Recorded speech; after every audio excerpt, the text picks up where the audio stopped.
Mga kababayan, napansin ko lang po ito, yung listahan na to.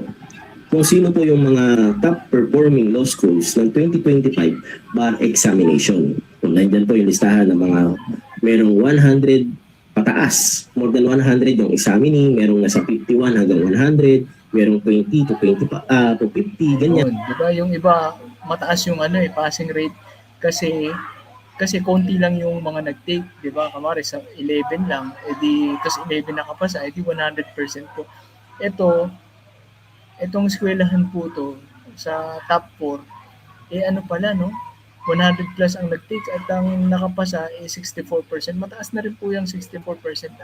Nagpas kalahati. Yan, panoorin pa po natin. Then merong mga 5 lang yung nag-take. Ngayon mga kababayan, dito sa with more than 100 examinees, kung titingnan po natin yung number 1, number 2, number 3, and number 5, lahat po yan galing po sa NCR. Galing po yan sa may... NCR yung mga mga top 5 na schools. Pero dito sa isang ito, ano ba yung eskwelahan yan? Tingnan natin ha. Manila. Then yung number 4, Visayas po. Kung babasahin po natin yung pangalan, Dr. V. Orestes Romualdez Educational Foundation. Romualdez. Ngayon napaisip po ako, anong connection ito kay dating House Speaker Mark?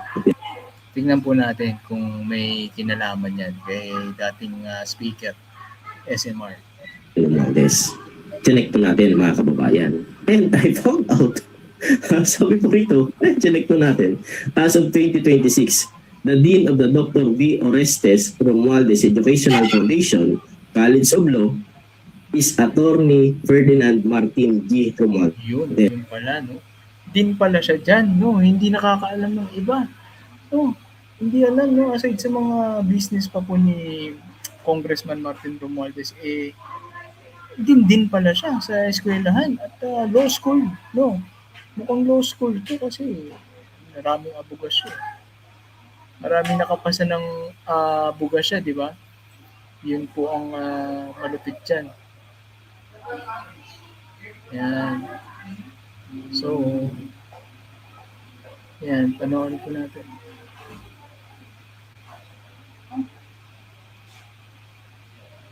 So, yan po, no? Tuloy pa po natin. Yes, okay. Then sabi pa rito, the current Dean, Ferdinand Martin G. Romualdez, is a lawyer who earned his Bachelor of Laws from the University of the Philippines College of Law, yung top 1 galing sa UP, di ba, mga kababayan. Then currently serves as the, siguro medyo hindi lang na-update to, he previously serves as the Speaker of the House of the Representatives. Then nandiyan yung mga tuting details po nila. Then sabi dito, recent achievement ng eskwelahan under the leadership of Dean Romualdez, the college ranked 4th nationwide among top performing law schools in the 2025. No. So, ito pa lang din si SMR. Oh, what? Sorry. Sorry. Hello. Alright. So, yun, no? Sa kabila po ng si SMR ay congressman, no? Siya rin po pala ay dean, no? Dean po siya ng isang eskwelahan na nagpo-produce ng napakaraming abogado. Yun. Yan, shoutout po Rolex. Yan, Rolex 41139, shoutout Chris Angel 0827. Di ba? Kasi hindi po yan alam ng mga tao, kaya maganda i-tackle po natin yan para malaman ng maraming tao na may ganito palang ginagawa rin si SMR. Yan po ang isa sa mga hindi alam ng mga kababayan po natin. Tapos meron pa po kung isang topic na gustong i-tackle ito.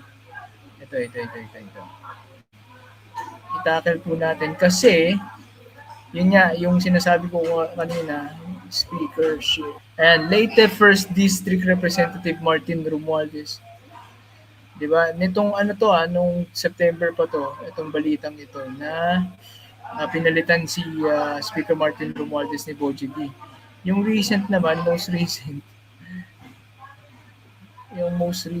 nasaan na yun? Dalawa na namang barko ng China ang sinita ng Philippine Coast Guard sa bahagi ng Zambales.